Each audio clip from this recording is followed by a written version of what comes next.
Hi, this is Dr. Nikki Deering with Vitality Chiropractic, and today we're going to be talking about the polyvagal theory in simple terms and how that fits into a holistic model of health. So let's get started. So why is a holistic approach to health important?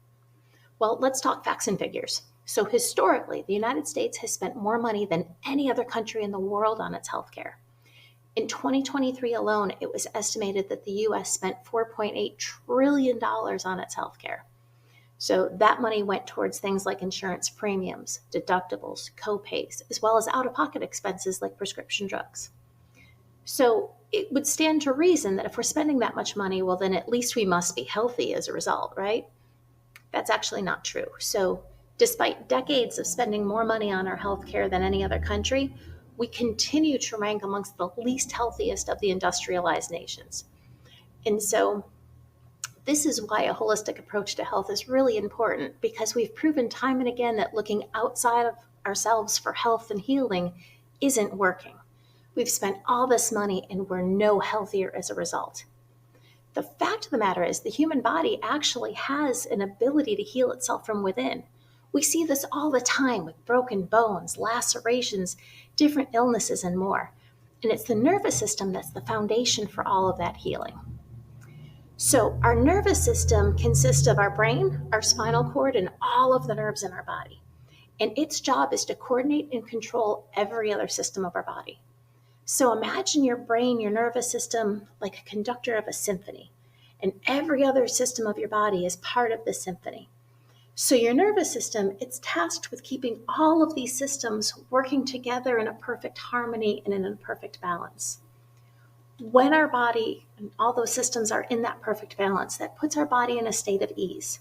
It's kind of like recharging the battery, so to speak. And when we're in this state of ease, our body can heal and repair and regenerate itself. Not only that, it can also withstand the stresses of life. So chiropractically speaking, we put stress into 3 different buckets. So we have physical stress, which includes things like falls, injuries, but really anything that puts a physical toll on your body. We have chemical stress. This is anything that you put into your body that needs to come out. So think of all the artificial colors, sweeteners, flavors, you have it that goes into our food. Medications that we take, prescription or recreational, things that we drink and ingest that we shouldn't be putting in our bodies, even things like bacteria and viruses. All of these are foreign objects that need to get out. The last bucket is emotional stress, which most people, when I bring up emotional stress, myself included, kind of default to the sad, bad emotional stress. But the truth is, when it comes to our nervous system, emotional stress would be better defined as anything that's unknown. So our brain, our nervous system likes predictable. It likes knowing what the next step is. It craves and lives for safety because our body wants us to stay alive. So we want to know what's coming next. And whether that something next is something bad, like losing a job or getting a divorce, having a bill collector call your house, or if it's something really good, like starting a new job, moving to a new home, having children, equally as stressful. So when those stresses come, what happens is our brain goes from conducting this full symphony to now narrowing its focus and really only conducting or paying attention to those systems that are going to help us to survive this stress. Okay? And it's only meant to be temporary. So that focus goes from everything to a narrower focus just to get us out of the weeds. And once we pass that stress and we kind of shake it off, ideally the nervous system goes back to coordinating and controlling everything equally and putting us back into that state of ease. However, what happens more often than not is our nervous system responds to a stress, and before we have time to shake that one off, another one comes, and another, and another, and another. And before you know it, we start to get kind of stuck, and we lose that sense of ease, and we lose our flexibility. And it's in that flexibility or loss of flexibility that we start to lose our health. So the best way to describe this is to talk about the polyvagal theory. So polyvagal theory is the work of Dr. Stephen Porges. And in a nutshell, this theory explains how different stresses in life and how we deal with those stresses, how it causes us to lose our health. Now, there's 3 organizing principles that go with polyvagal theory. And those are co-regulation, neuroception, and the autonomic hierarchy. So let's look at these one by one. So the first one, co-regulation, refers to how we learn how to manage our emotions. So this starts early in life, in infancy, because we're totally helpless and require other people to help us really survive. One of those ways to survive is to help us navigate our emotions and the stresses of life. And so co-regulation is, like another way to say it, is how our nervous system interacts with others to help us feel safe and connected. So, like I said, it starts in infancy, but co-regulation goes throughout our entire life. So when we're younger, we rely on others. As we start to learn how to manage our emotions, we become co-regulators for other people. But just think of the last time you had the worst day. So your co-regulator is the person that you think that you can't wait to talk to see that safe place to land, that person that helps to kind of bring you back to center.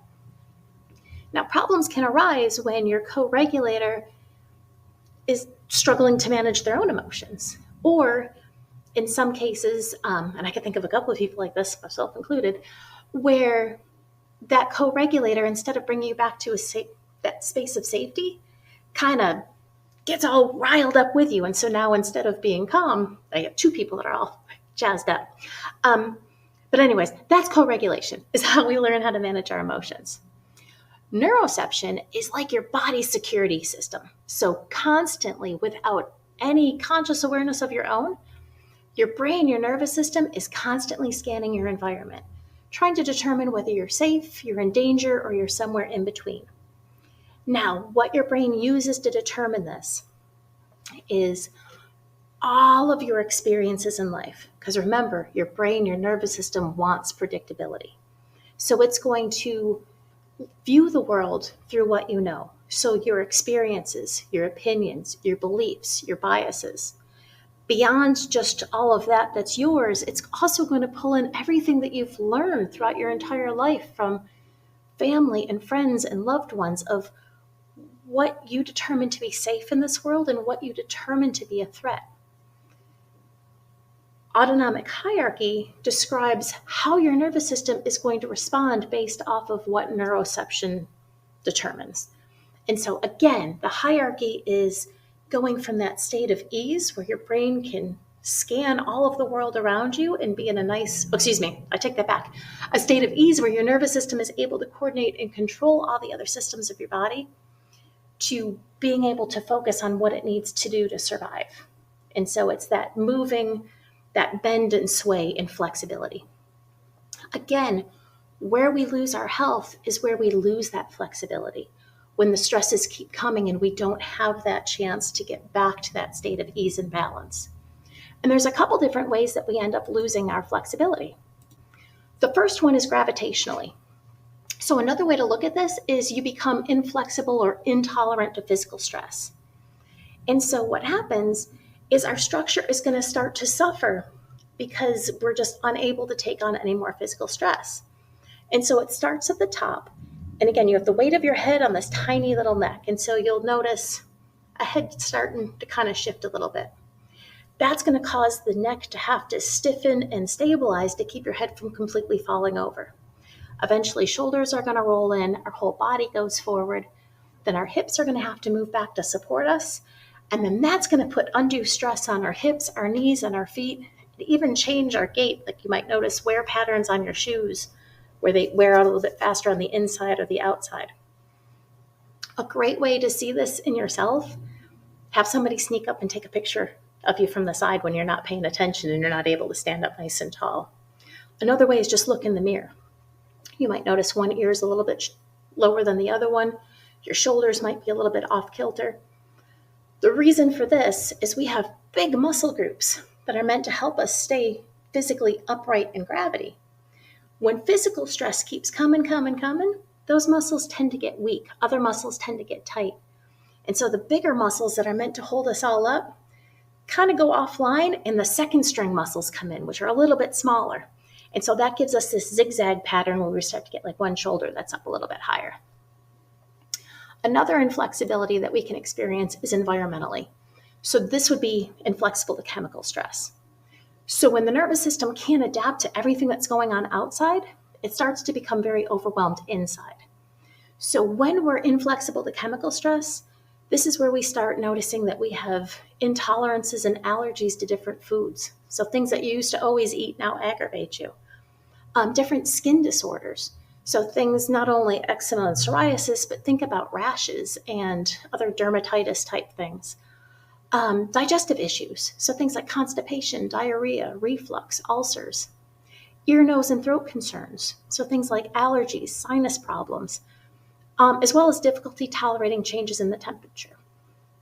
The next one is relational inflexibility, or this would be inflexible to emotional stress. So this is, and I'm sure we've all experienced this at one time, whether it's good stress or bad stress, where your mind is just filled to the brim with everything that you can mentally take on, and all you need is one person to ask you one thing and it just, you blow. So when we're inflexible to emotional stress, it just takes us completely offline. We feel bothered being around people, places, situations. We might even get a little bit anxious. When we are having relational inflexibility, this is oftentimes when people come up and ask you things like, are you mad? Did I do something to you? So that's what I mean by negative feedback, is everybody just thinks, or you might even think yourself that just, what's going on? It's more just, you can't possibly take any more emotional stress. All of these kind of fall under the umbrella of tissue and tone and flexibility. And so as your body responds to stress, it's going to affect the muscles in your body. So either your muscles are getting ready to fight or flee, so they're all primed up and ready to do some action, or you're going more into a freeze or fawn, where you just want to cower down, hunker down, play dead, and just wait for that stress to go. Either way, that's going to cause pain and discomfort throughout your entire body. You may have heard before that stress hurts. This is how, because the global impact it has on your body, it's going to affect the tissue and tone. Important thing to note here. Pain is not a signal that you have a problem going on, but rather it's your body waving the white flag and just telling you it can't adapt anymore. Because remember, we said your nervous system, your entire body wants to be flexible. It wants to keep you going. By the time that we're experiencing pain, it means your body has been trying so long to adapt that it's just no longer able to adapt. So this is called the window of tolerance. And so this kind of shows, it's another way to illustrate those different flexibilities. And so this window refers to the range of life stressors in which you can function well, feel safe, and handle those stresses effectively. In terms of the polyvagal theory, it's in that window, so in that blue area, that our nervous system is balanced in allowing us to be socially engaged, think clearly, and respond to the stresses in life. So this window should be nice and wide open. As we start to lose that flexibility, it starts closing and closing. So it's not that we can't tolerate the stresses in life. It's just there's a lot less leeway we have to tolerate it before it throws us into either being a hyperarousal, where it's more fight or flight and we just want to be angry and on edge, or a hypoarousal, where we just want to kind of hunker down, stay quiet, and just wait for the stress to leave us. And so the point of chiropractic care is to help open that window up. So to kind of bring this full circle, chiropractic does help open that window up and allow your nervous system to be more flexible, which in turn helps your body to heal from within, making it a great addition to your holistic health plan. A couple different ways that chiropractic care helps your body to become flexible is when you have misalignments or subluxations in your spine, that can actually interfere with the way that the nervous system is working. And so by correcting those misalignments, it improves the communication between brain and body and gives your body the best chance to adapt to those stresses. Chiropractic care also stimulates the vagus nerve, which that's another talk for another day, but really at the core of the polyvagal theory, because your vagus nerve controls, it's kind of the superhighway between brain and the body. And so by keeping that functioning at its best, again, it helps restore that sense of ease and balance in the nervous system. Regular care also helps to reduce physical and mental stress, and even I've had people report that they sleep better under regular care. That in turn alone helps your body to better adapt to stress and to help you be more flexible. So if you're looking for a way to approach your health from a more holistic standpoint, consider chiropractic care.